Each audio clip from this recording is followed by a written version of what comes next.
Jérôme, vous restez sur 2 belles performances, un match nul à Dunkerque, votre premier point de la saison, plus une belle résistance contre Saint-Raphaël la semaine dernière. Comment est-ce que vous abordez le match qui arrive demain à Nîmes pour la 10e journée de championnat ? On l'aborde avec le plus d'ambition possible. C'est vrai que les 2 dernières sorties sont prometteuses. Maintenant, on sait qu'il nous attend un gros combat à Nîmes, un endroit où il est très difficile d'aller faire un résultat.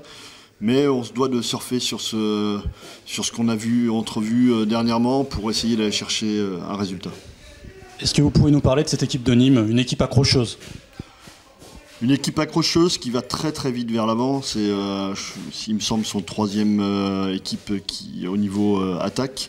C'est une équipe qui a une base arrière très très solide avec des internationaux, avec un gros demi-centre, Good Johnson, qui vraiment a bonifié cette équipe et qui se base bien évidemment sur les valeurs qui sont les siennes depuis des années, en ajoutant un gros gardien depuis le début de la saison, donc un endroit difficile à jouer, mais bon, voilà, restons sur ce qu'on fait actuellement et qui sait. Quel sera votre plan de bataille pour résister au mieux au Parnasse ?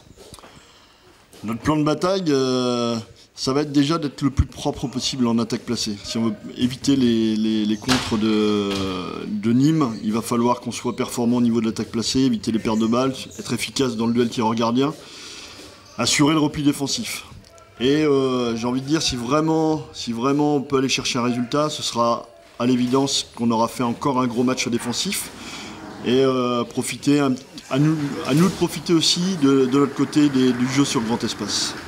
L'équipe a été beaucoup pénalisée par les blessures depuis le début de saison. Où est-ce qu'on en est au niveau de l'infirmerie avant d'aller à Nîmes ?